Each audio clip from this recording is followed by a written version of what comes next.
You have no. I don't know why the fuck I'm asking. I don't know why the fuck I'm asking you. Hey, am I recording? But my buddy Trey Bennett, episode 223, and Done.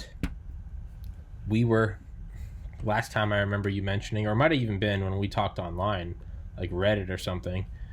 But it was I remember you like casually dropped. You were like, yeah, we were talking about kind of paranormal, not really paranormal, but I don't know. I guess what you'd call spiritual shit is. Yeah. Is this glitching? Is the internet glitching? A little bit of audio lag, but All right, it's glitching on this end, but whatever. But yeah, I remember you kind of mentioned offhand. You were like, "Oh, and I was raised in a cult." Just kind of like, and I was like, "Wait, what?" yeah. And so I was like, "Well, fuck, that's an episode." And yeah, enough of my fucking stupid small talk. You've been on before. You can introduce yourself, Trey Bennett. Yeah, tend to go by John. Okay. I've actually that's something we can go into. Okay. The reason why I went from going by Trey when I was much younger to switching to John, again, ties to getting out of a cult. Get that flank out from behind me. It's defeating the purpose of my chair. But yeah, so I was raised in a cult. I was raised in the Jehovah's Witness cult. It's a group that came out of around the same time in U.S. history as the Mormons, through that Second Great Awakening.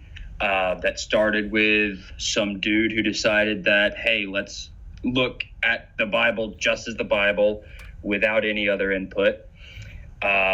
Started the group that would eventually branch off into, I forget what the other group that is far less successful, and then the group that became the Jehovah's Witnesses. Okay.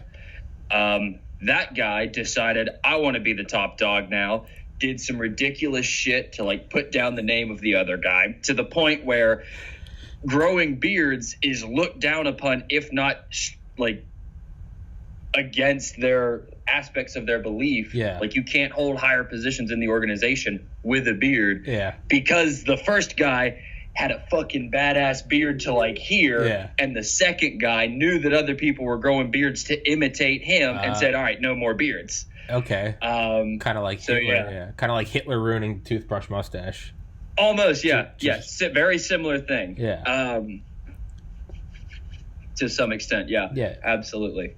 And it grew to have, I think, 7 or 8 million followers. They've been purging members recently because a lot of people are realizing, hey, this is a cult. They've been moving the goalposts for 150 years, and the math doesn't track for any of the shit that they've said.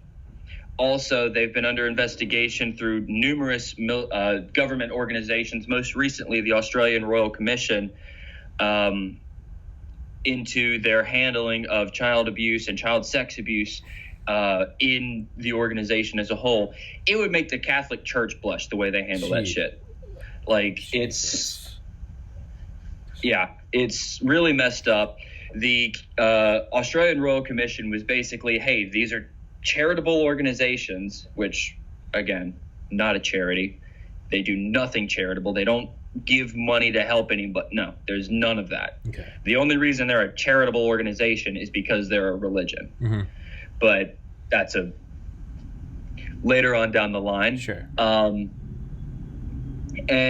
it was numerous groups that were part of this commission, and there were only 4 that refused to change their policies. It was 3 little dinky little club type things in Australia and the Jehovah's Witnesses. A group with, like I said, 8 million some odd followers around the globe. Yeah.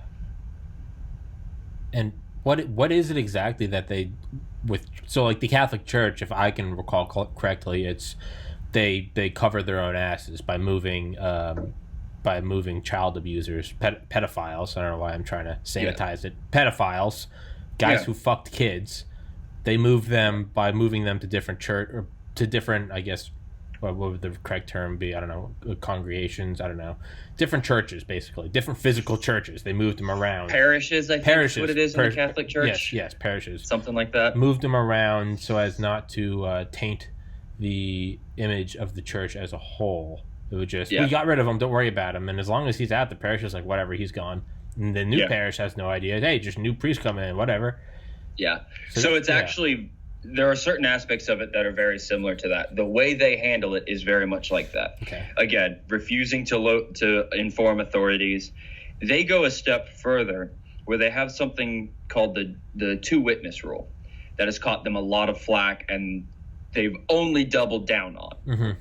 And basically what that is there have to be two witnesses to indecent activity in order for them to go outside of their little structure. So you got to have two other people besides the kid diddler and the kid who was victimized by that fucking creep. Yeah. You got to have two other people to say, yeah, we saw it happen. What the fuck? Yeah. So and they make up some excuse about some biblical reasoning of why that's the way it's supposed to be as a way of protecting people's names. No, you're protecting child abusers. You're protecting pedophiles. You're protecting child, but you're protecting kid diddlers. You're protecting guys that fuck kids. Like there's no we're just gonna start saying guys that fuck kids. I'm not even gonna say pedophile because any other word other than guy who fucked kid, it's putting makeup on it, and I don't think they deserve that. So these guys that fucked kids. Now how does that draw into the legal questions of, I guess, government organizations? Because that's where the Australian Royal Commission, and there was also an investigation done in the UK for a while, and I think the UN had started one at one point. And their association with the UN is a fucking roller coaster of flip-flopping, flim-flam bullshit to try to save face with the world around them while still telling the people inside the UN is going to be what brings about Armageddon, with some absolutely asinine construct pulled in from Revelation that the UN is the mighty beast that was going to destroy Babylon the Great, the evil harlot. Yeah. They said that the UN was going to be that. And they painted the UN as this evil, anti-religious entity. Sure. While behind the scenes from about 1995 to, I want to say, around 2001, my dates are a little bit fuzzy, I'll be honest, they were a part of the UN. They were a UN-recognized entity. Okay. I don't know whether it was charity or religious, whatever. Sure. While still saying, oh, the UN is this big, bad, scary thing that's going to bring, that God is going to use to bring about Armageddon and wipe out all of humanity, except for those of you who say, hey, I believe this bullshit, that these 8 drunkards up in New York and New Jersey say, hey, this is what God says now. It's just it's insane. It's insane, but more so, I mean, hey, you want to believe this or that, knock your socks off. Hey, more power to you. But I don't want to get that confused. Like, I don't necessarily believe it, but hey, if that's your belief, whatever it is, Islam, Buddhism, whatever, knock your socks off. It's the whole fucking kids part that it's like. Well, see, there's other aspects of it too. Like that is a thing that everybody can get behind. Is that's fucked up. Yes. My oldest sister was one of the closest people in my life to me for most of my childhood. Okay. Until I started to disobey the word and everything that they expected me to live by. Yeah. When that, I'm so sorry. No, you're good. Did you hiccup? I just belched. I'm sorry. No, you're fine. Your sister, I just ate dumplings and I'm drinking beer. I'm full of yeast right now. Sorry, no, you're fine. Your sister? Yeah. She has not spoken to me or my little sister in probably close to 5 years, at least. Okay. all because I decided, hey, I might not be exactly straight. Okay. And from that moment on, she said, if you're going to live that way, I can't have you a part of my life. Do you mean sexuality or like sobriety or like sexuality? Okay. Because it's, and I know in Buddhism they use straight as, it always confused me. They use getting straight as like not smoking pot, or not Hinduism. Okay. So, all right. So after that, they said that you can't be part of their life. Yeah. Sure. And they have refused to speak to me in any capacity. With the exception of one day, and that was when my grandmother passed away. Sure. My parents and her, they're the only ones in my family who are part of this cult. Yeah. Thank God. Yeah. When my grandmother passed away, because of all the abuse and everything that I went through at the hands of my mom because of this cult, and because of other issues that she has that don't exactly pertain to the story, so they're going to sit off to the side. Because of all that, my grandparents were very often the closest thing I had to parents. They were the parental influence in my life. Yeah. My grandfather's the reason I joined the Army. Yeah. You know, he's the one that basically made me who I am. Yeah. As far as the good-natured parts of me, my grandmother as well. Yeah. She passed away last December. Yeah, we talked about that in the previous episode. For anyone, I can't remember. Just look it up. You'll find it. It's in the early 100s. It's around July-ish. Title Astral Projection. Yes. Give it a listen. Yes, it's a great episode. It's a fantastic episode, actually. But if you want to watch me cry like a baby, hey, dude, episode 83. If you want to watch me cry like a baby, hey, I fucking cried on here, dude. It doesn't get. It doesn't matter. Hey, I was the first to do it. I popped the tear cherry, so now everyone's free to do it.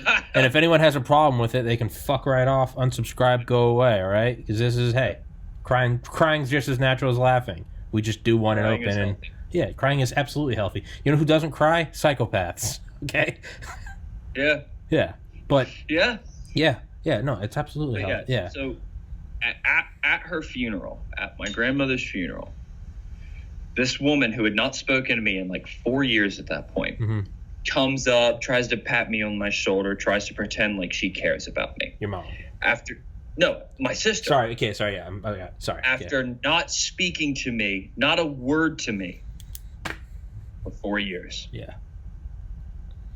Because that's what this cult does. That's just like any cult. The way they recruit is by looking for people who are weak and vulnerable, swooping in there saying, hey, we can give you a sense of meaning and a sense of purpose. By the way, you have to completely abandon everything in your life. Listen only to us.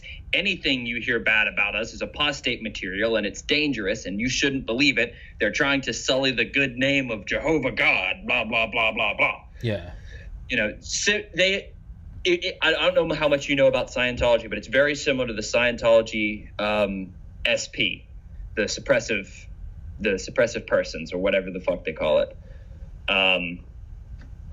Scientology has it. Explain Jehovah's it for Witnesses have it in the form of apostates, is their term for it. And I think that's something that I don't know what the term that Mormons use for that same idea, but it's basically somebody who is either in the organization, left, and is now saying, hey, here's all the fucked up shit that they're actually about, or somebody who was never a part and is saying, hey, this group's fucked up. Yeah.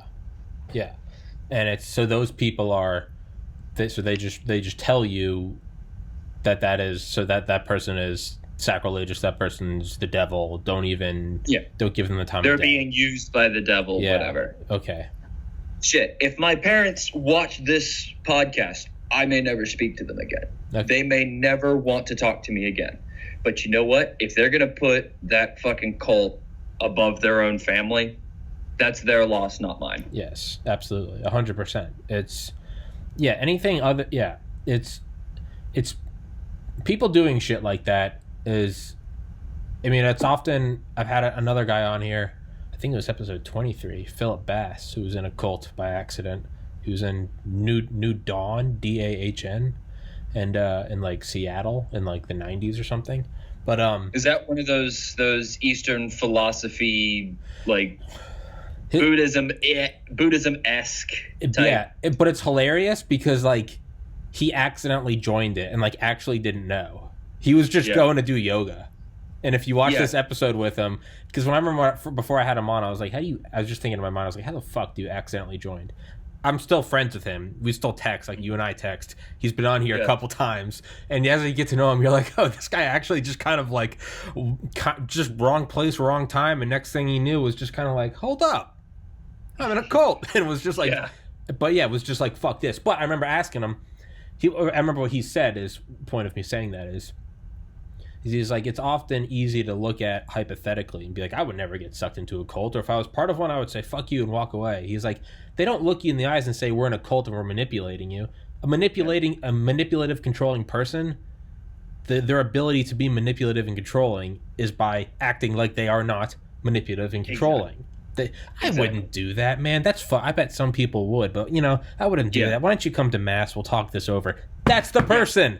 Yeah, exactly. Yes. And that type of thing I've encountered, both through literally being taught how to do that. Oh, fuck. Literally being taught from the age I could talk to try to get people to join the organization, try to join that cult. It's something that they start implementing as soon as possible if you're born into it. Can we go into that? And it is... It affects the way I think to this day. I'm sure it does. Can you recap it? Or can you just go over it? So basically, the way it started, from what I can remember, because some stuff went on in my life around that time that I have limited memory of this time. Okay. Just because of the nature of the brain and the way that when fucked up shit happens, it tries to block it out. Real easy to do in childhood trauma. Didn't happen. No idea. Yeah, it's your brain. Yeah. It's your brain going like, I'm going to take care of you. Or at least trying to. Yeah. Which we can get back into when we get back to talking about the child sex abuse. Sure. Because my experience as a child directly ties into that. Okay. Both then and now.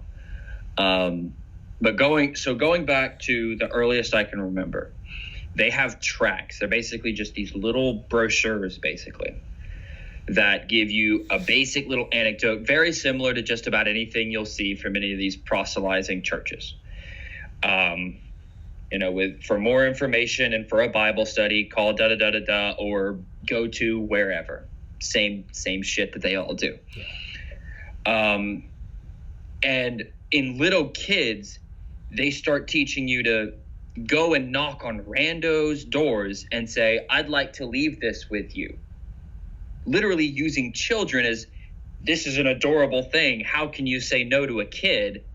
And you give it to them.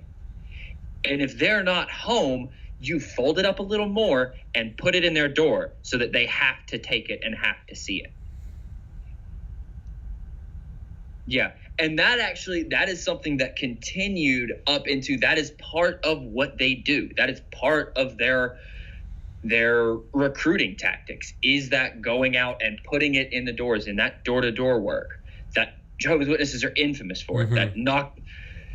There's only two types of people who are knocking on your door at 8:30 on a Saturday morning. And if there's not a bicycle sitting out front, it's probably the Jehovah's Witnesses. Yeah, it's IRS or Jehovah's Witnesses, right? Or the Mormons. Yeah. Like before my dad was even part of the organization, this was back in the 80s. He had a joke. He lived in Charlottesville, Virginia, in the mountains. His driveway was like 45-degree slant. It was steep. Like I've driven past the house. Yeah. It's a very, very steep hill. Yeah. He said that the only two types of people who would ever make it up the driveway were encyclopedia salesmen, shows the age of the joke, and Jehovah's Witnesses.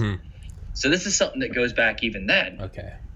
And it's such a part of what they do, and it's that they use the backlash that they get for that. They use the people saying, oh, I'm not interested, or they use the doors slamming in their face, or in my area, as directly happened to me multiple times, the gun barrel pointed in your face. as, oh, this is God's sign that we're doing the right thing, that these people are persecuting us for our message. Okay. Fuck. So you got a gun pointed at you? Multiple times. My sister has too. So it's just people just sick of it. Sick of it, or maybe had a bad brush-in with it and were like truly sick of it. Yeah. Well, I've already said, if the time ever comes where a Jehovah's Witness steps on my porch and I know that that's what they're doing, I'm opening the door with my pants around my ankles and a sword in the other hand saying, would you like to learn about Valhalla? Yeah. Like, you got to out-crazy them. Yeah, exactly. Yeah. You have to out-crazy them. You got to take your pants off, start crying, vomit, trip, and knock yourself out. And they're going to be like, what the fuck was that? Yeah. Yeah. And then have your eyes roll back into your head and just go all Undertaker, just sit up with your eyes just only showing the whites. Sit up and then just start fucking reading Latin backwards. Like, eyes wide shut. Be like, yeah. I took Latin in high school. Yeah, you could do it. I might just try. You could do that. Get your, just like, you just got to you got to bring it to them. That's like Tim Dillon was like, the only way to deal with woke people is to outwake them. He's like, when they're like, we're taking down the statues, he's like, fuck that pussy shit. We're putting a tactical nuke in D.C. They're like, what? And he's like, fuck one statue, we're obliterating it all. He's like, you just got to outwoke them. That's the only way you can deal with them. We need to get rid of systemic racism. No, we need a thermonuclear warfare of the whole world and kill everyone. They're like, what the fuck? That's the only woke position. But yeah, you got to out crazy them. But sorry, so you've had a gun pointed at you and you take it. Okay, so it's twisted into, hey, we're there. This is good. We're doing God's work. Yeah, it's the level of cognitive dissonance behind that. Yeah. Of, hey, there's some fucked up shit that is so just wrong with what we are telling these people that they're literally, get the fuck off my property. I don't want to hear your shit. And it's twisted, and it's turned around to be this wonderful thing of, having kids at conventions with 100,000 people jammed into a sports arena, talking about how they've lost schoolyard friends because of their love for Jehovah. No, it's because you're an intolerable prick and what you believe is so broken and just absolutely asinine. It's not persecution. You're just a fucking moron. You're not being persecuted. You're just an asshole. That'd be like if you're like, girls block my number because they are so, they don't know what to do about their attraction to me. And it's like, no, it's not that. It's because you're a fucking creep. And it's like, they don't want nice guys. No. They do. You're just not nice. Yeah. Yeah, absolutely. Girls don't like nice guys. Sure they do. You're just not one of them. Yeah. Everybody likes nice people. If that's your excuse, guess what? You're not a nice person. But yeah, the level of cognitive dissonance. The cognitive dissonance, and it's ingrained, like I said, from literally the age of which you can process shit. Jesus. It starts before then. So they're really getting in. It's like the metaphor, like while the metal's still hot. They're getting in there and really just literally and figuratively molding the brain. I mean, through neuroplasticity, they are molding the brain. But and they admit to that, but they say that it's a good thing because you're like clay and God is molding you with his own hands to what he wants you to be. No, it's you doing this. It's you. It's don't whenever someone starts bringing up the clay, that's you immediately you're like, fuck off. You fuck right off. And they're like, listen, you are like a virgin canvas. And you're like, bitch, get your fucking paint away from me. Like, I don't want any of your Picasso shit. Like, this is the only paint I want on me. Exactly. I'll color myself. Thank you very much. I passed kindergarten. I can do this. But do you remember the first time? Sorry, no. Do you remember the first ones? The first. What are your earliest memories of that indoctrination, of how to get people to join? So like I said, it started with this I like this, I think you should read it type things. This is about God, this is about Jesus, I think you should read it. But that's what they're telling you to say to people. Yeah. Okay. All right. And it started to grow and into them having me read the magazines and everything, which any group is going to make you read their literature if you're going to be a part of it. Yeah. That like this style of thing, Yeah.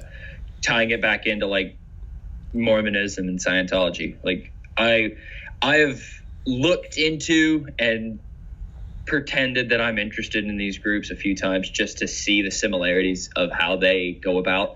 Because like I said, I'm familiar with the methods. They gave me the fucking playbook. Yeah. So I know what to expect, especially with Jehovah's Witnesses and that style of recruiting. So LDS, and that type of thing. But they'd have you read that, and they had a brochure called Our Kingdom Ministry that comes out every month, I think it was, that actually had little snippets of, hey, this is something in these articles that you should talk about to try to get people in. And from the age where I could remember shit and pick it up, my parents would cut that out and give it to me to learn and to just recite at people. Okay. And it's specifically designed to not sound like a cult. It's specifically designed to sound like either religious information or even sometimes scientific minded, tied into God. Okay. They did that a lot with one of their magazines, the Awake magazine. As a kid, that was my favorite thing because I'd read it and there was science in it, and some of it was sound science. Okay. But then they'd put on that, oh, look at this cool thing in nature. Now, was that designed, or was it created? Was it created through evolution, or was it designed by intricate workings from a loving, all-knowing, all-powerful God? Things like the way that a woodpecker can bash his head into a hardwood tree without concussing himself. Things like the way that dragonfly wings, things in nature that make sense when you look at it through actual, how evolution and adaptations actually occur in nature. Yeah. But they just slap the label of God on it. Yeah. Completely ignorant to the fact that we have, written records of the adaptations and evolution of one of the ones that, looking back, gets me the most is they had the different beak structures of the Galapagos finch as this is creation. Yes. No, we've got the literal evidence of the adaptations of them developing into different types of finches. Have you read Beak of the Finch or Beak and the Finch? I haven't. It's a book I had to read in college for evolutionary biology. But not only do they have the evidence, they get it in real time. They go and they measure like every bird on the island, and then like a year goes by and they thought they fucked it up because they could only find a differentiation of like 1/100th of a millimeter. But then it turns out that one's progeny took over like 95% of the next year, and they were like, "Oh my god!" They're like, "This is real time mating. This is like real time natural selection." But yeah. And they take that information, and rather than saying, "Hey, this is proof that natural selection, adaptations, and evolution actually exist, and that's how there's so much diversity in nature," it's God, bro. Yeah, it's God. It's God, and if you say anything, you're the devil, and I'm warned to stay away from you. Yeah. And that goes into something called, which you might have heard before. It's the bite model or something like that. The bite something model, I think is what it is. Bite model, where it's levels of control to tell if something is a cult. Behavior control.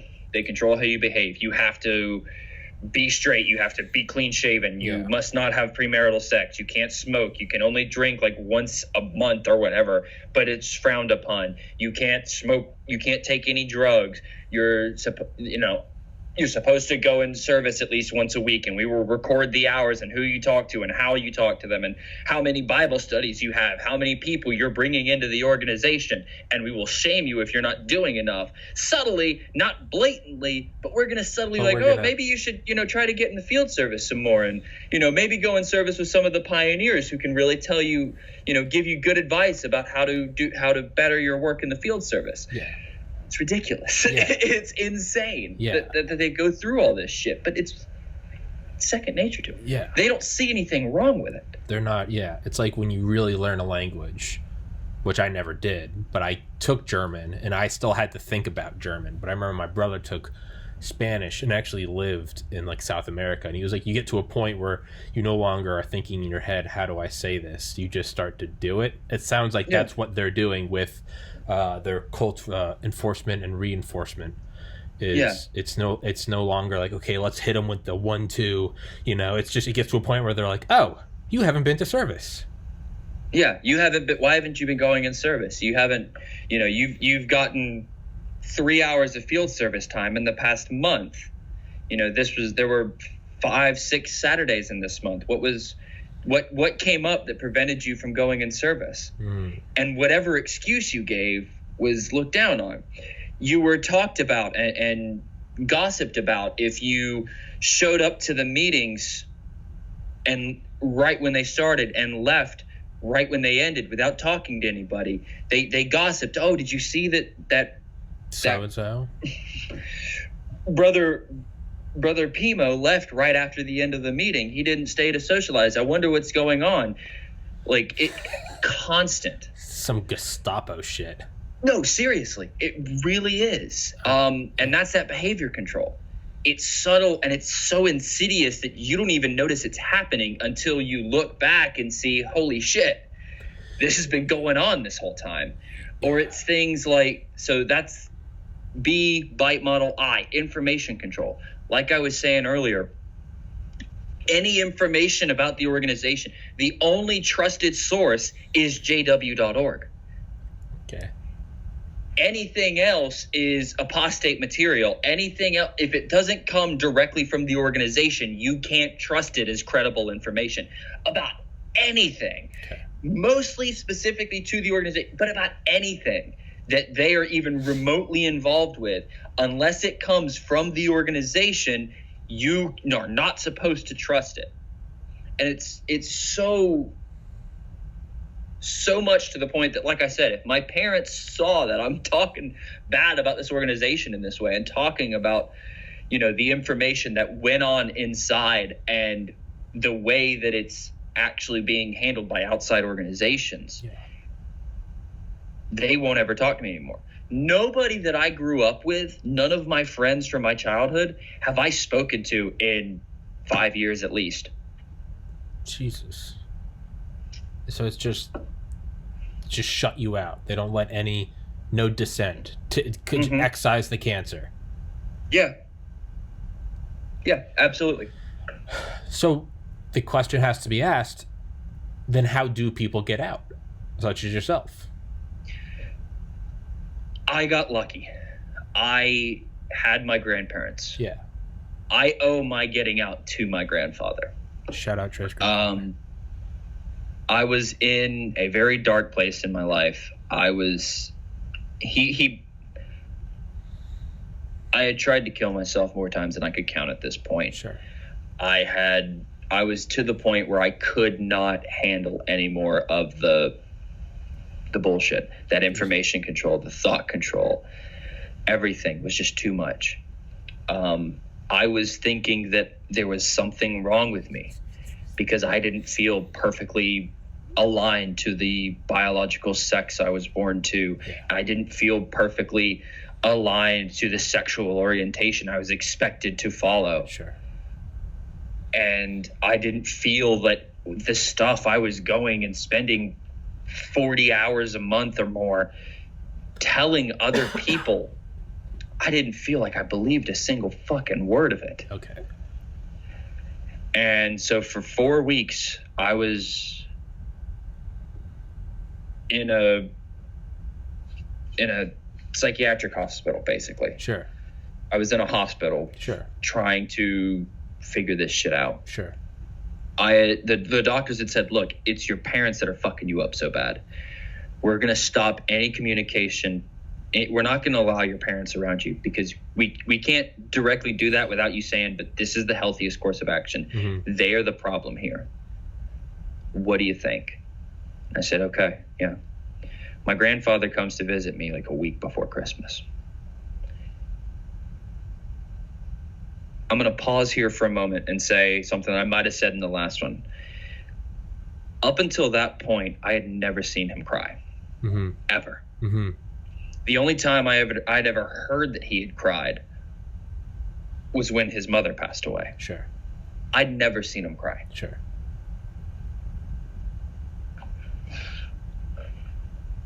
He comes in and says, look, I don't give a fuck what your parents think. You are my family, first and foremost, no matter what God thinks, no matter what anybody. You are my family. Family comes first.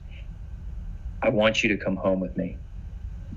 I don't care how you identify. I don't give a shit about any of that. Whatever's going on in your head, you are still my grandchild. That is the most important thing. I left that day with him. And I moved into his house and I never looked back. Fuck yeah. It was 2 or 3 years after that I joined the Army. Fuck yeah. And that was the second time that I ever saw that man cry. Was when I was standing in formation at family day at graduation, or before graduation, and then again at graduation. When he came into the families were walking through trying to find their loved ones there in the formation. My grandfather's right behind me. I saw them coming up. I'm still standing. I'm in formation. I'm locked in. I'm not moving. Until right behind me, I hear him say, Private John Keith Bennett. And he's pretty much right behind me. He doesn't see me. He doesn't recognize me. He hadn't seen me clean shaven in 3 years. He hadn't seen me without hair ever. Yeah. And so I hear him right behind me, and I whip around, and I throw my arms around him, and I just feel him start crying as he's telling me how proud he is of me. Fuck yeah. That is something I never would have experienced had I stayed in that organization. 100%. Yeah. So I was extremely lucky to have my grandparents not be part of it.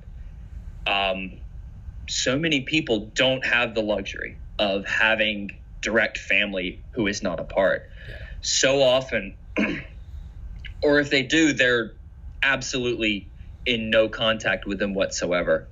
They've completely alienated them, which my mom has done with my grandfather fairly thoroughly for a very long time. Right after I got out, it was pretty much over between them for 2 years at least. Yeah.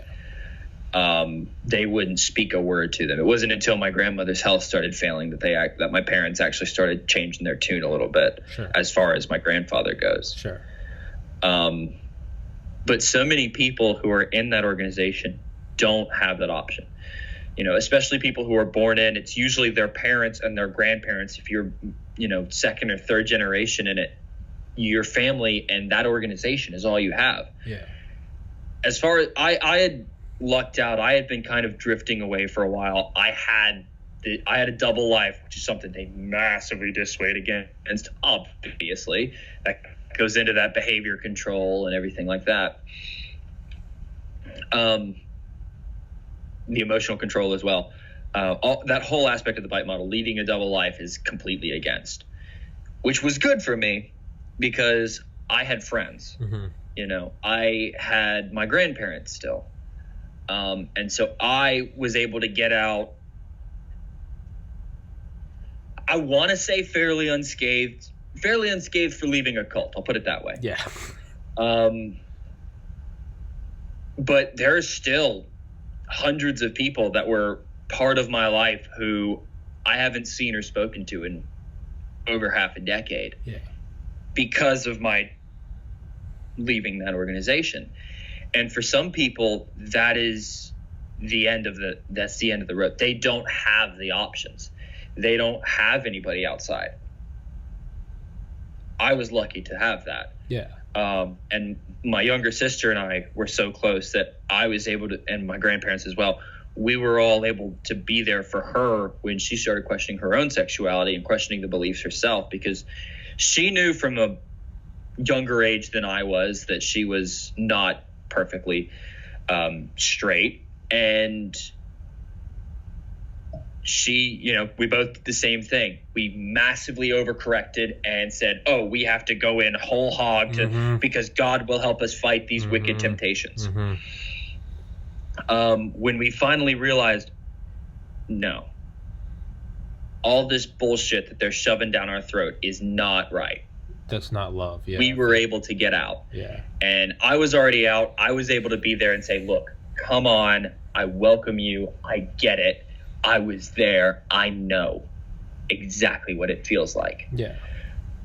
So I was extremely lucky in terms of that I was able to get out, because there's you just have to look for just a couple moments on the XJW subreddit, and you will see all kinds of people who are still trapped in it and are trying desperately to get out, or trying desperately to pull their families out of it, because they know how dangerous it is. They know how destructive it is. And just like any cult, when they take over your entire fucking life, there are people that the main descriptive factor about them is that they're Jehovah's Witnesses. Yeah. Because that's all it is. Your whole life is that organization. Yeah. And that's the way it is with so many cults. It's all about that organization. You're not allowed to socialize outside. That's, bad association. That's worldly people. You're not allowed to, you need to minimize your contact with them. And if you are in contact, you're encouraged to preach to them unendingly, to the point where they just ad nauseum. You're supposed to try to force that shit down their throat. Yeah. And it's just like any cult. They do that same shit. And that just alienates more and more people. It allows them to further the persecution complex. Yes. But it also destroys and makes it harder and harder to get out. Yeah. But it also means that those still in are susceptible to like hyper radicalization, right? Oh yeah. It's because kind of very like much. evolution, like go to the Galapagos Islands. It's when you are completely removed, they just go off on their own evolutionary lineage, and it's like where other places you get like a bird or a cat. It's like that's how you end up with some Australia. Right. That's where you get like a platypus or something, or like a deep sea squid. It's just like what is that, right? But that's what happens. That's what Ed Snowden said on his second appearance on Joe Rogan, was like the problem with banning neo-Nazis, with Marxists, with racists, with anti-Semites, with whatever. The problem with gives that them exactly what they want. Well, he goes, you're persecuting them, and they're like, hey, taking flack over the target, and it's like, no. But I get the idea, and I'm completely for it. You're a private platform. Unlike most people, I think if you're a private platform, you're allowed to do whatever you want. I don't agree with it because a lot of my shit gets censored, but that's a different argument for another time. Point being is, by kicking off these groups, what happens is there's no one to challenge them. So they end up on their own little group me or WhatsApp text group or whatever. 4chan. Whatever it is. It doesn't matter. Whatever form of group communication, and there was no one there to challenge it, and it turns into a Galapagos Islands of sorts. It spirals off, and there's no one to challenge. Versus if you're allowed to be on a social media platform, you can't one that robs the persecution complex, right? Two, if you're on Facebook and you're like, hey, Sig Heil, we're doing this, and everyone's just commenting like, look at these fucking losers, like, right? You can only get so much of that before you're like, hey, like, maybe there's a reason why, right? Because with a cult, back in the day, you could physically disconnect. Hey, you can't come onto our compound. You don't hear anything. But if you're allowed to get online, and then you post a picture of you Sig Heiling, and then someone comments like, look at this fucking loser, you're gonna be like, whoa, what? But see, the tricky thing with that as well, and is you're also gonna gain people. It further, but it furthers even that. Look at this fucking loser. It furthers again that persecution complex. Okay. Honestly, a lot of times, the way I look at it with the cult that I was a part of, I was in it. I know so much about it from most of my life being invested in it, that I need to do my part to inform people of how fucked it is. Yeah. But I'm not going to directly go to the group and attack them directly in any way, because that gives them fuel to, oh, we're being persecuted. From my experience, the best way to deal with that shit is to just shun and ignore them entirely. And yeah, it creates a bit of an echo chamber, but if nobody's listening to what they're saying, nobody's being damaged by them either. Okay, touche. Yeah. It's just that, yeah. And now, I mean, you got to block everybody out, and like you were saying, you don't need to censor and all that, because you will create an echo chamber that makes it worse, and you end up building shit like, you isolate, okay, only this very specific group of people know anything about the Turner Diaries, for instance, and then you perpetuate that idea of, oh, this is something that only we know about, and we can use this as a mechanism to strike back against the people who are against us. Timothy McVeigh. Yeah. And you build that. It's so tricky to deal with, and it's such a fine line to walk. With all this shit, honestly. And the only way to do it is by fucking figuring it out as you go along. Yeah. And that's what I've had to do for, ever since I got out, which was in 2016, so 4 years ago now. Yeah. Yeah, I feel like the best move, none of them are good answers, but I feel like the best move is probably just ignore them. Don't censor them. Yeah. Don't confront them and say, you're stupid, you're retarded, you got to leave this group. No, just don't talk to them. Don't make a show of it. I'm ignoring you. Nope, just. Yeah. I feel like that's probably. Okay.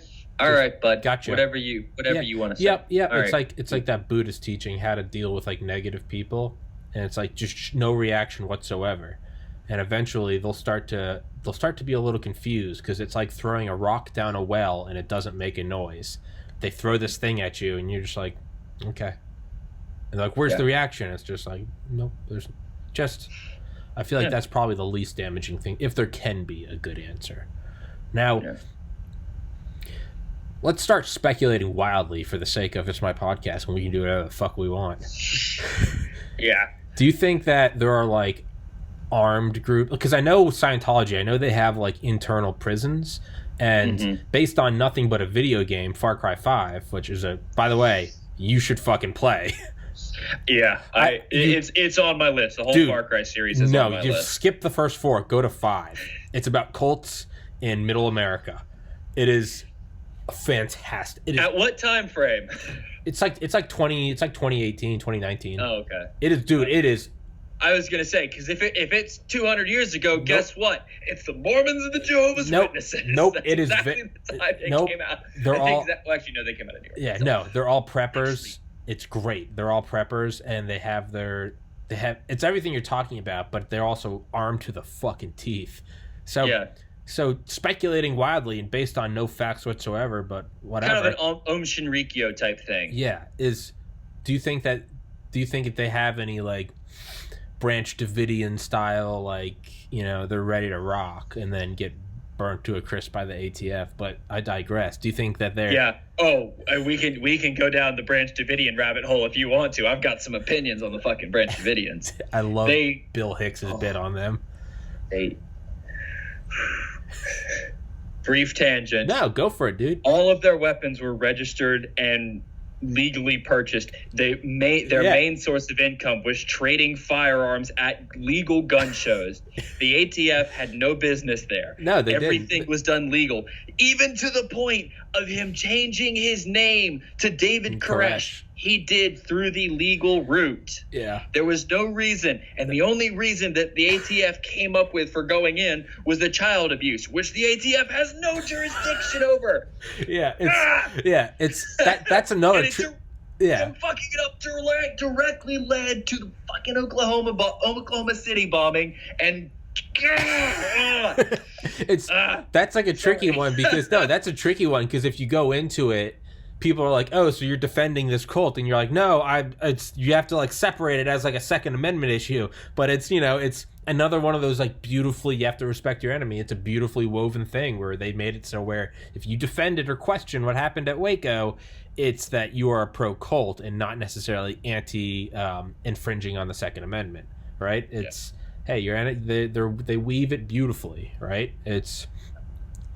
But again, it's information control. It is going back to the bite method. It is. Have you heard Bill Hicks, who died in I think '93, but he has a good bit, and it's not even really a bit. It's just like a random thing I saw at one of his shows online.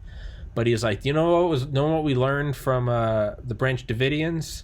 He goes, first of all, I remember the news making it out, and they're like, here's a guy that wears tight jeans, is armed to the teeth, and wants to fuck everything in skirts, and thinks and has a messianic complex. And he goes, I don't know what to tell you, man, but that sounds like all my friends in Austin. And he goes, he goes, but second of all, he goes, you know what the real lesson was? You will do as the state says, or we will show up and we will burn you and your kids to a fucking crisp because the state always wins. Yeah. And he goes, that's what the message was. And to the point where when the Branch Davidian flag had burned to the point where it broke free from the flagpole, those fucksticks raised the ATF flag like they won some fucking battle. Like it was fucking Iwo Jima or some shit. Yeah, really, you're just burning a bunch of kids. Yeah, you're chucking tear gas and CS gas into a building that has been heated with kerosene because you cut the power to it, and you throw an incendiary tear gas canister in there and then wonder why it all blew up. Yeah, not to mention that armored personnel carrier that had that flamethrower on the front. And to be fair, I don't know enough. Or the tanks that were shoving evidence into the fire as the compound was burning to the ground. Yeah. The tanks that shouldn't have been there in the first place. Yeah. The tanks that were driving over dying and dead Branch Davidians like they were fucking pebbles. Yeah, yeah. For the record, so I'm not supporting Branch Davidians. I want to go ahead and get that clear. No, I got you. No, dude. ATF. No, you're that up real bad. No, you're fine. Yeah, no, I normally try to speak on stuff I know about. Like I love the Cold War. I'll admit I don't even know enough about the entire Waco thing I can talk shit and make some jokes, but no, just for my own, like I don't know enough to actually really take a side on it. I know Bill Hicks, but that's it. Have you heard of have you ever heard of what's his name? Marvin Heemeyer, the fucking Killdozer. Killdozer rings a bell. But... Killdozer, yeah, Marvin Heemeyer. He put like 6 tons of like bulletproof steel and concrete over a bulldozer because he was just fucked again and again and again by the city he lived in. I mean, and there's a great video by a channel called I don't know how to pronounce it, QXIR, Quixer, on the Killdozer. And they go into it, and it's like Marvin Heemeyer really was a reasonable man pushed to be unreasonable. And he eventually built a tank and just destroyed like a town. Didn't kill anyone. But they almost brought in, the governor was debating signing like an order to bring in an Apache helicopter, but they decided it'd be bad optics. Deploying military equipment on civilians again. Yeah. Because that went so well. Yeah, it's so do you think Jehovah's Witnesses, do you think they're armed? I speculated wildly for the record. Believe so. I honestly don't think so. Yeah. That being said, I also would not be surprised to hear that they went the Aum Shinrikyo route of manufacturing chemical weapons or something like that to try to bring about the Armageddon they've been preaching about for 200 years. Jesus Christ. That's what I would not necessarily a chemical warfare, not necessarily, sarin gas attacks on the subway system. They moved out of New York, so I'm a little less worried about that in some sense, but they're in the middle of fucking nowhere in New Jersey now, so who knows what the fuck they're doing out there. Yeah. I actually toured at the time, there are 3 different branches of their U.S. headquarters. The one in New York City, the one in Wallkill and the one in Patterson, and I also toured the Canadian headquarters of their organization. And there is so much of that fancy cult compound feel to it, that everybody just feels so robotic. You know, there's that cold kindness is how I describe it. Sure. That going above and beyond to make you feel welcome, to the point where it just feels extremely, it's uncomfortable, just ingenuine. Yeah. It just feels fake. Yeah, okay. It feels like they're, yeah. Okay, yeah, like maybe some like uncanny valley shit, but for like mannerisms instead of AI facial expressions. Yeah, exactly. Yeah, okay, I got you. It's cold kindness is the only way I can describe it, as opposed to like Southern hospitality, which is, you know, because I mean, I know people, I'm kind of that way myself. I'll go above and beyond to make you feel welcome and make you feel like family in my house. That's the way I am. That's the way I was raised. See what's right there. You see what's right there, and you see what's right there. Yeah. I kind of have being nice just in my blood. Yeah. But going to those sites, and especially the Canadian one, because when I toured the Canadian one, I was already kind of on my way out of it. This was 2015, a year before I left. I had my doubts in my mind. I had already started those feelings of, I don't want to be a part of this anymore. Yeah. When I toured the one in New York, I didn't have that quite yet. It wasn't to the same extent that it was when I toured the Canadian one. Yeah. And so at the New York one, I was like, oh man, I was still fairly into the cult ideas and everything. And so it seemed like, man, this is the place I want to be. Everybody you deal with constantly is the same faith and the same thoughts and everything as you.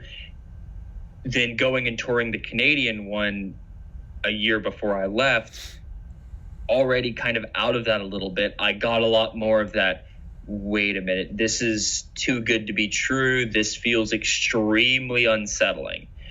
And it opened my eyes a lot to how much of their shit is that act, is that charade to make it seem like there's something that they're not. Sure. But yeah, I especially the way things are going nowadays, with them desperately grasping at every straw they can and saying, oh, this is the sign that Armageddon is about. Oh, this is the sign. Mm-hmm. Everything keeps getting, this is and they're grasping at straws. I would not be surprised if they get to the point where they're like, we got to do something because we are purging members out the door. We need something to make them think it's actually happening. Yes. Like I said, It's entirely speculative. I don't know. Yeah. But I would not be surprised if they attempted to cause their own Armageddon. It maybe even like somehow get the ATF to fuck them over. So I don't expect it to. I don't think they go through the ATF. I don't think they. I wouldn't be surprised. I don't know. Yeah. I honestly have no idea how they'd go about it, but I would not be surprised if they did something. I mean, hey. I don't think it would be a Branch Davidian situation. I honestly don't. I seriously think it would be much more along the lines of Om Shinrikyo. What if they... Or possibly even like a Jonestown, except on a fucking global scale. I could see them just 150% speculation in all of my knowledge of cults. I could see them sacrificing some of their own unknowing to them and trying to get the ATF or someone to come in and murk them all and then be like, oh my goodness, golly gosh, look at that, it's Armageddon. You know, it's and it's definitely entirely possible, but I just, from my experience with it, they very much try to be as non-violent as possible. So I can't figure out a way that would work with their belief system to bring about that level of interference. I can only think it would be something like what happened with Jonestown. Honestly, the Jonestown situation is the one that I can think happening the most likely. Government investigation into, hey, what the fuck is actually going on here? Yeah. Hey, they know they're gonna destroy us. We have to do something about it, and then imploding on themselves. That is most likely what I see the worst case scenario. Honestly, I don't think any of that's ever going to happen. I think eventually it's going to get to the point where they just run out of people and they're just a fucking fringe group that everybody's like, oh yeah, they exist. Yeah. It's going to turn into like almost like a novelty. Oh yeah, they're still doing the thing. Yeah. Right? At worst, it's going to be. I honestly think that at worst, realistically, it'll end up like a fucking Westboro Baptist Church of, oh yeah, those fuckheads still exist. Hey, yeah, it's like, hey, they're fucking insane. Agree to disagree. Yeah, it's like, hey, don't like what they're saying, but I'll fight to the death of their right to say it.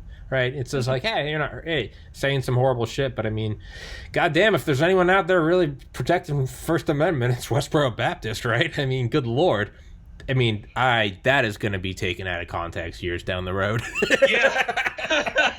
Smile and wave. Hope you don't try to run for political office there, bud. 2024, hopefully this podcast is 1,000 times bigger, and that one's making the rounds. But someone's going to find the unedited clip, which is this right now, and that was taken out of context. Like, hey, this is where it came from. There's some context. This is where so, hey, shout out to you, whoever you are that uploaded this on whatever the next platform is, Instagram to Facebook, whatever replaces that, in 2029. So thank you for finding the full clip. Shout out to you.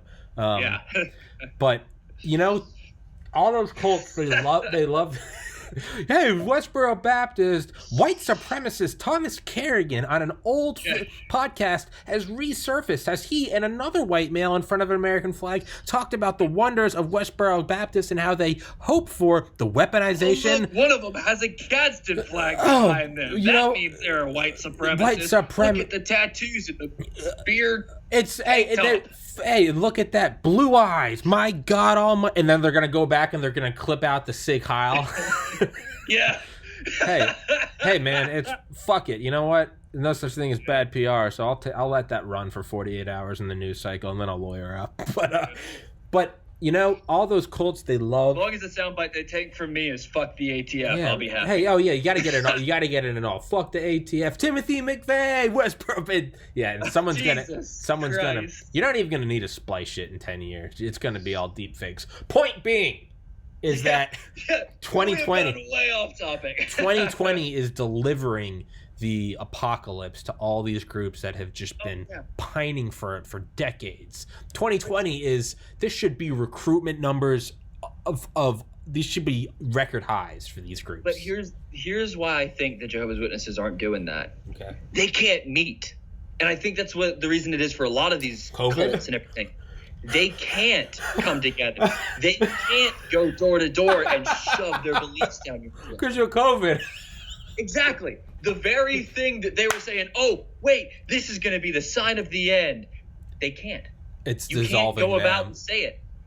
But I guarantee you, knowing the way the Jehovah's Witnesses think, that they're saying that is why this is the sign of the end, because they can no longer meet. That was part of their rhetoric, that something was going to happen, that they could no longer meet at Kingdom Halls. It's looking at everything like to be on a fly on the wall at the fucking headquarters, at the fucking governing body, sitting around there, a bunch of ugly old fucks just jerking it, slamming $800 bottles of whiskey, just wearing fucking Rolex watches, complaining about tight pants, homosexuals, and apostates the whole time. There's a cult on a mountaintop in Grand Theft Auto 5. There's just like the altruist. The altruist, yes. I love going up there. What you're talking about. I fucking love going up there. I have over 600 hours of gameplay in GTA. I guarantee you I have north of 6,000. I'm not even fucking you, dude. I used to speed run the campaign. But unlike all those fucking bitches on YouTube, I love using cheats. I think that's part of the speed run tactic. You got to know which cheats to use, which ones, where can you enter them, because some you can't enter them, because if you enter it, it somehow, if you're part of a cutscene, like, I don't know, scouting out the jewelry store with Lester, if you try to enter in like super jump so you can jump on top of the building, you actually hit the button and go into your glasses, and so you can't. So there's even tactics on when and where to punch in the cheats. Well, see, that's one of my favorite things. This is completely off topic. No, that's one of the really cool things I like about watching speedruns, because I can't do it myself. Yeah, I get too distracted. Yeah, but I love the idea of like the cheat code percent speedruns. Yeah, I think because there is a level of strat. There's 100% a level of strategy. There's 100%. I will fight to the death that argument. There is a strategy. I think that editing cheats into the game and modding the game to speed run faster, that is bad. But if they're cheat codes and everything that are native written cheat codes into the game, that's part of the game. Like the spawning a buzzard to fly and take out the law enforcement aircraft. I was like that with the Sanchez cheat for the longest time. I don't remember what it is anymore, but yeah, I can do, let's see, invincibility. I can do max health and armor. That's super jump, fast run. There's the buzzard. That's Skyfall. Is that the only one? I accidentally entered in that one because the Skyfall one is like one off from something else, like, isn't it? Yeah, I'm trying to. Skyfall is 1 2 1 2 left right 1 2 1 2 left right. Buzz. That I can't even tell you what they are. It's just muscle memory. Yeah, you know the button passages for them, but I know invincibility. Jesus, fuck, we need to get on and play GTA Online at some point together. Just fucking around. Fuck yes, we do. I'm trying to think. I know one more. Yeah, there we go. Weather. Yeah, and I've learned that one recently because playing. You have it on PC. I have it on Xbox One.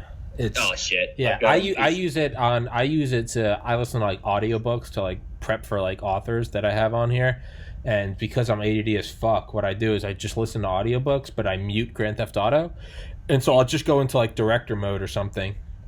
And I used to speed run, but now I'll go into director mode because I do it in the evening, and the screen gives me a fucking headache. Yeah. so I go into director mode and I put it on. I put it on thundery weather and I put it on midnight, so it's just like near black.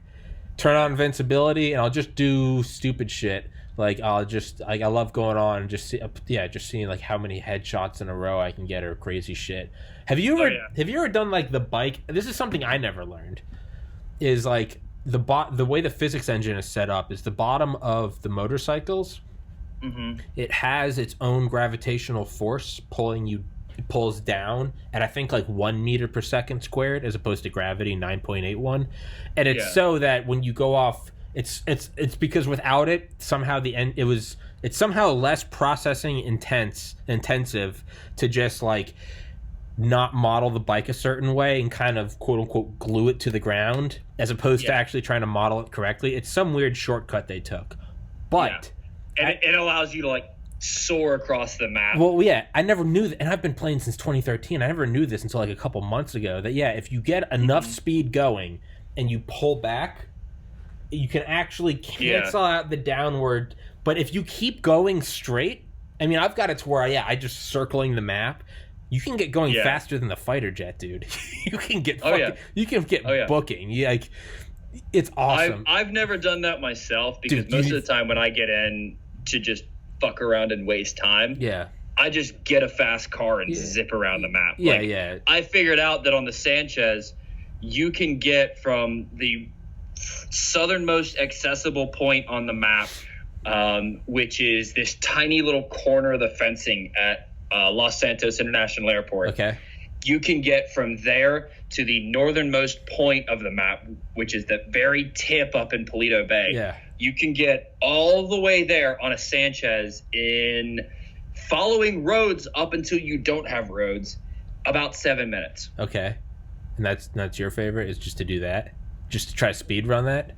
Just doing that and just driving around the map, seeing how quickly I can get from point to point learning the map itself as well, so that like, okay, I love turning. I'm on Forum Drive, yeah. and I need to get to the LS Customs up in Rockford Hills. Yeah. I've got to get out onto the I got to go this way, go down to Murrieta Heights, hop on the Del Perro Freeway, take that, get off in the center of town, take that up by the Arcadia building, get off there right by the Union Depository, yep. take the road the Union Depository is on, take the lower road all the way up towards the Rockford Hills Police Department, hang a right there, and you're just about there to the LS Customs. Like, that's the type of shit I like. Yeah. Just knowing the town. Like, yes. I can get from anywhere to anywhere in Blaine County in that game. Yeah, I love turning off the mini radar, the mini map, and just really, because you don't realize how much you look at it until you turn it off, and then you're like, oh fuck, and you kind of gotta like look around and be like, where am I? I love doing that. I love I use the fuck out of it when I'm in like a online. I just recently got the Ove Omnis. I fucking love that car. It's that little rally car. Yeah. I love it. And I'll take that to the really windy ass roads up in like Chiliad Mountains and the Zancudo National Park or whatever it is, Chiliad Wilderness, and just zip around those roads. It's so much fun. I love this is not talking about a cult, but you know, cares? We'll get there. This is my podcast. We can do whatever we want.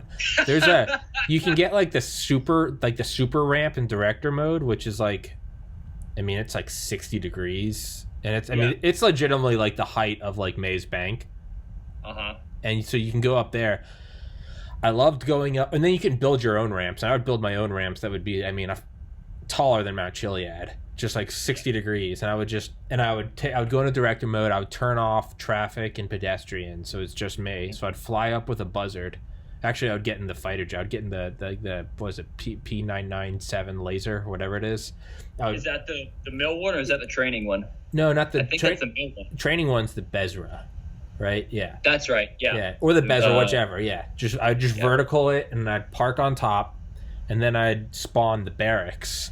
The big fucking... Oh, yeah. But if you go straight down on a 60-degree, like, self-made ramp, if you look at the dashboard, you can get that fucker going up to 200. And it's just... It, like, defies reality. I think the fastest I've gone in GTA was 158.62 miles an hour. I was just looking at my online stats yesterday. Yeah. And that was in the Vigilante. The car that looks like the old Batmobile with a rocket in the back of it. Yeah. I got that thing going 150 some odd miles an hour. Without ramps. But I don't mess around with like director mode that much. You should. I didn't start. I didn't start until this year, and it's a fucking hoot. It's with the T20, I can get it up to like 120, but I could never get faster than that. In director mode, turn off all traffic and just start fucking tearing around the highways, and turn on rain so that you can take really long. You can just drift for like a quarter mile. You can get it going to like 140, but I found if you just go vertical, you can drop in the barracks. You can get the barracks going up, but they all top out at like 200 actually. But you go straight down. But then what I would do is I would just ride it onto the highway, and it will keep going 200 for like 4 or 5 seconds, and then it will come down to like 120. But I would do that, and then I would turn on traffic. So I'd just come down to the barracks doing 200, and just going into oncoming traffic, like, and you'd hit a car. Dude, I swear to God. Destroy an Astrope. Dude, I have never flown farther than coming down with a barracks doing 200, hitting a city bus, going through the windshield. I swear to God, I must have gone 1,000 yards, dude. It's fucking amazing. You can get the tank. You can get the tank going up to like a solid 100 miles an hour. Like that motherfucker. I remember. Yeah. GTA 3. Yeah. The moon gravity, you could fly a tank. Yeah. You could turn the tank backward. Yeah. I flew all the way from the furthest north part of the map across the bridge all the way to the other end of the GTA 3 map. Yeah, I remember my brothers. I remember when they figured out that you could turn the turret backwards. Yeah. And it was like a mini Project Orion. You would just go faster to the point where you were you were just skipping along at like 200 miles an hour. That was and cut on moon gravity. Yeah.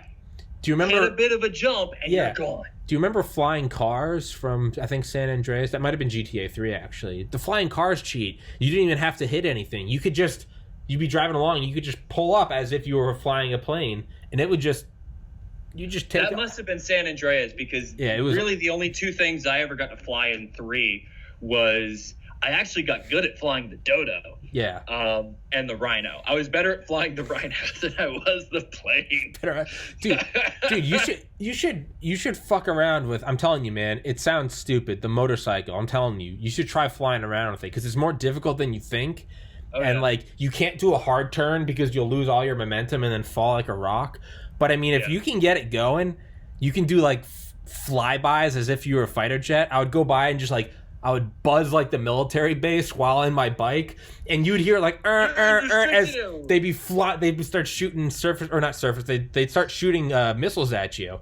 Yeah. But because you're not in a plane, you don't have any warning. You know, like because you're in a fucking bike. So instead, you see them flying around. But because you're so tiny, it's hard to hit you. So you'll be going around like 10 feet off the ground as missiles are flying by you, and you're just in this bike doing like.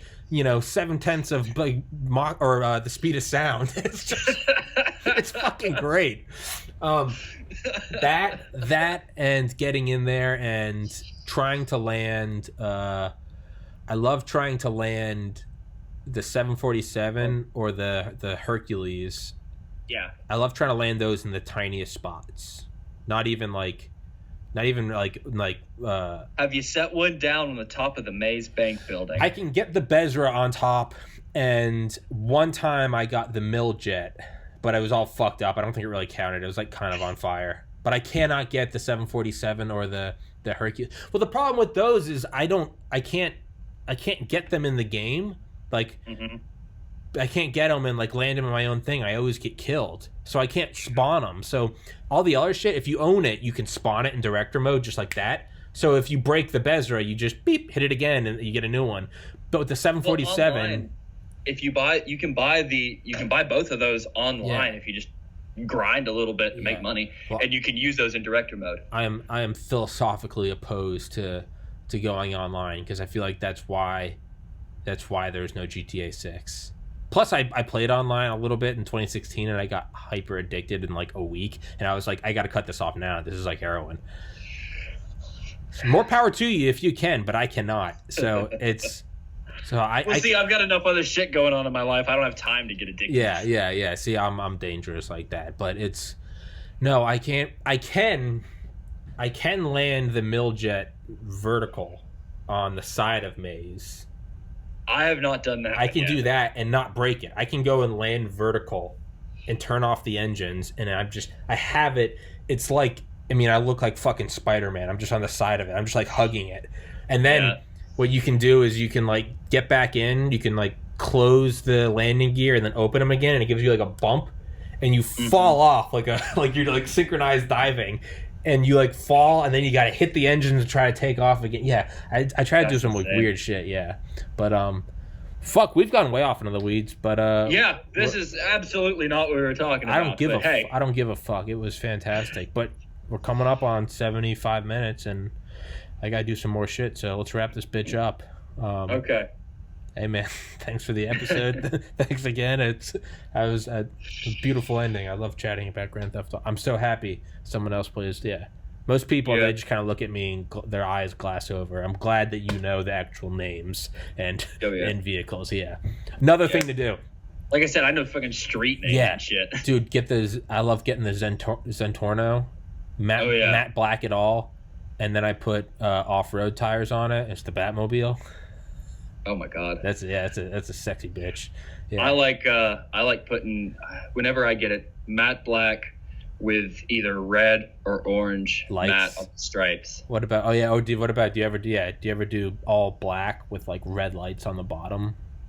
Yeah, I don't do much underglow. I've got underglow on the I've got a D-Class Tornado custom that I've poured probably close to $1 million in game in the Bennies to customize it to I've got white underglow on that. It's white and blue. It looks gorgeous.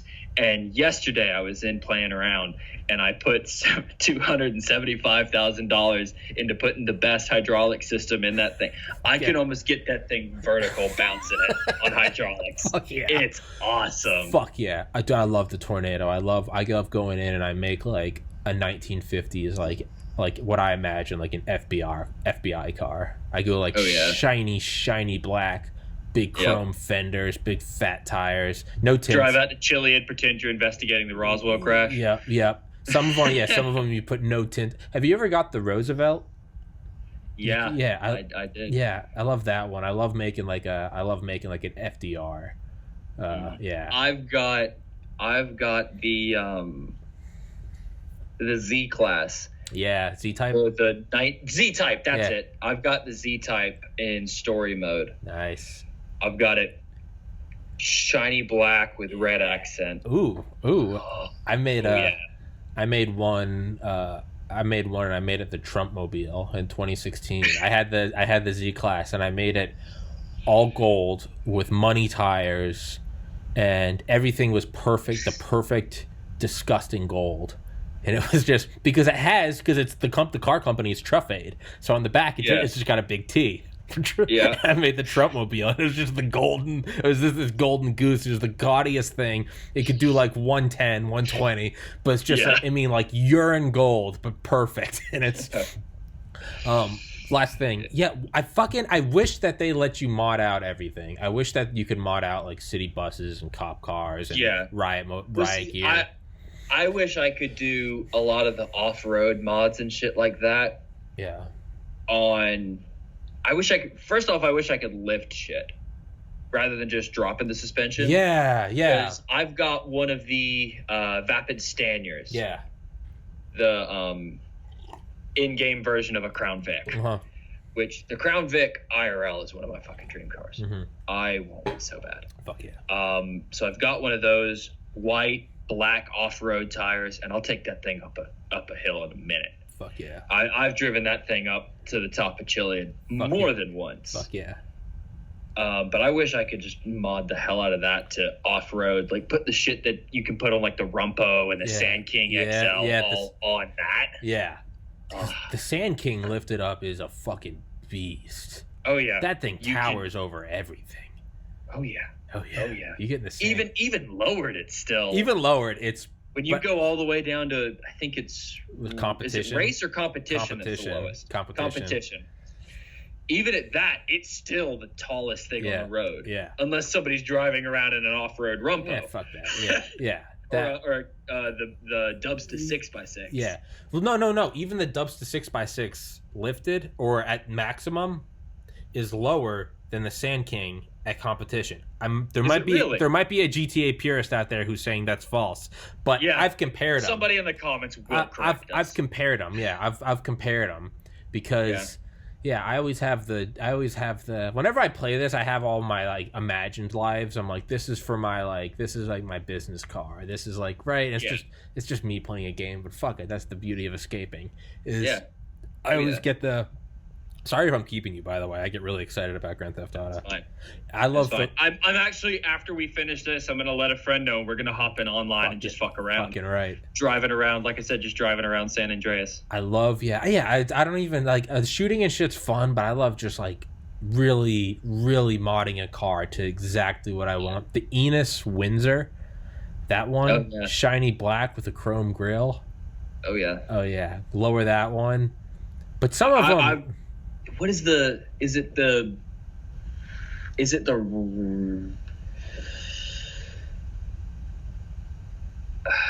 I'm picturing it in my head. It's not the Rebel, because that's the Canis Rebel. That's what you put like flags on the top. Trevor gets. That's Trevor's default car. It's one of the old beater trucks that you find out in the county. Yeah, that you can just turn into a Baja beast. Yeah. You can strip off like everything. Oh yeah, you can pull the bed off. Yeah, and put a custom it's just Baja bed with 2 spare tires. Yeah, I know what you're talking about. I love getting that and just blasting through the Sonora Desert. Fuck yeah. Yeah, I do love how there are some cars that you can't buy, you just have to go find. There's a beauty to that. It's like a rare wine. Yeah. Stander. Yeah. Stander was a pain in the ass to find in story mode. You go get that one. Don't sleep on the Brawler, but what was the one I was thinking of? Some of them, I find that there's like some of them you gotta go matte, and so because they're completely different like vibes, right? Yeah. You know, some of them like for like the Windsor, like any like Feltzer. That's gotta be matte. Yes. Orange. Yes. A Lambo, you can go. I love doing like a creamsicle, like an orange, and like a not like a frost white, but like a very off white, like slightly like a beige, right? Yeah. Nothing wrong with beige. I love beige. Yeah. I own typewriters. Of course, I like beige. Fuck yeah.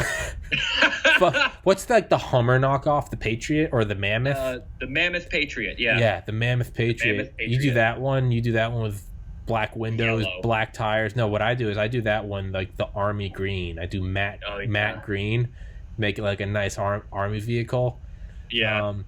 And then I like doing it yellow and taking it to the off-road races. Nice. Yeah, it's some of them you just got to go fucking like. There was what. Some of them it's the wild card, but some of them you can put like a mean like secondary chrome, secondary color. Chrome. Yeah. Some of them it's just I don't know, but then I really don't like cream on just about anything but a bike. Yeah. I don't like the Bati. I was about to say the Bati. Yeah. Chrome secondary color. Man. Oh no. Dude, Bati, I always go full matte white and then no carbon pieces, and then tires I get the not the ice, but the one above ice, Solidus. It's not chrome, so you can secondary color it. You can make the bike almost 100% white. Man, it's like the white knight. That's the one I always use when that's my the Bati at the what is it 801? Yeah, the Bati 801. The Bati 801, yeah. Yeah, I always pretend that I have like a Jamaican accent. Hey, Bati, but I do that. But that's my flying bike. That's what I use to fucking like buzz the turn.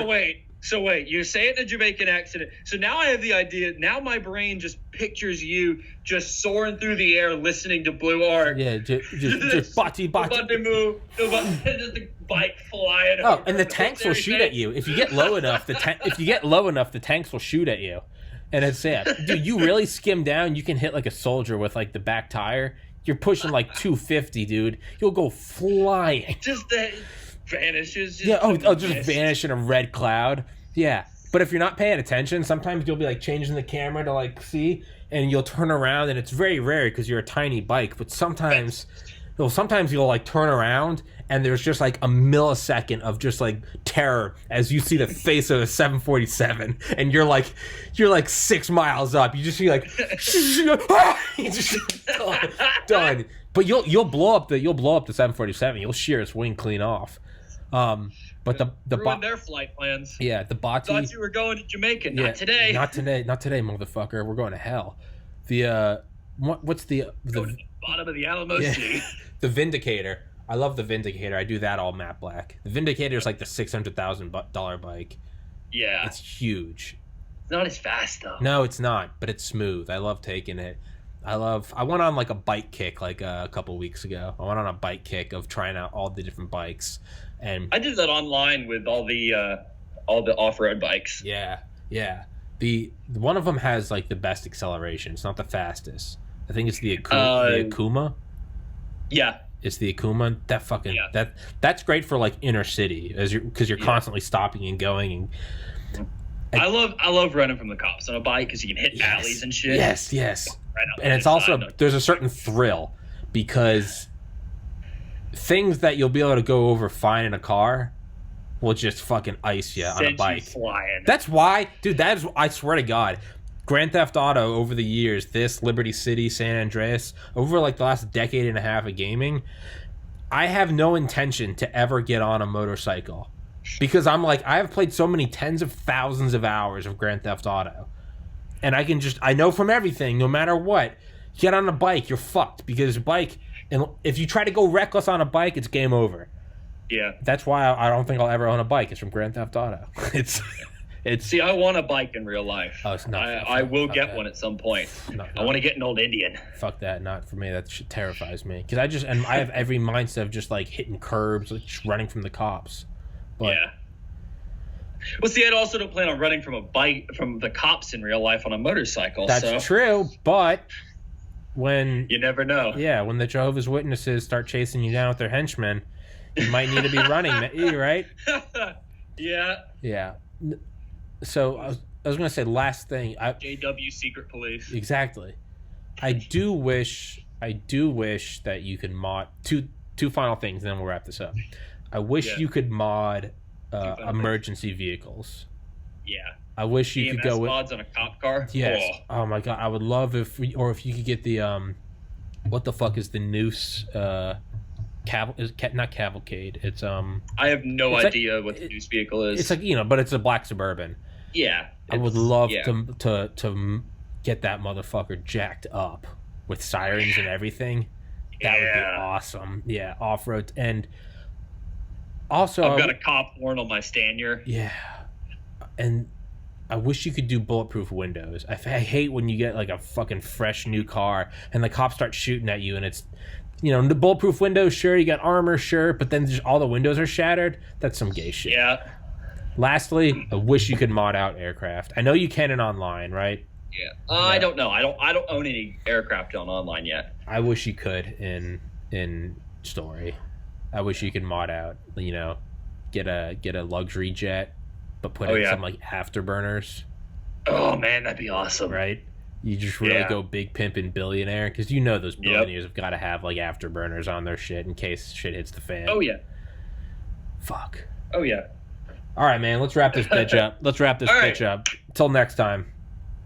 Yeah.